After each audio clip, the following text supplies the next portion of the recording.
Înainte de acest episod vreau să promovez pe Anime Trap pentru că are niște remixuri foarte tari. Remixuri șmechere. Iar lui Sora mai place foarte mult Melanie Martinez. Dacă ați văzut-o, v-aș ruga să dați like, să vă abonați. Și vreau să mă fac promovarea lui Teo Gamer 200.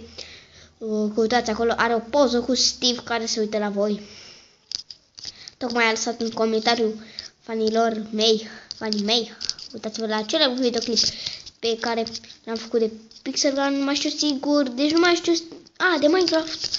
Da, de Minecraft. Ce episod de Minecraft. Acolo mi-a zis el, primul episod de Minecraft, acolo mi-a zis el să promovez și toate astea. Așa.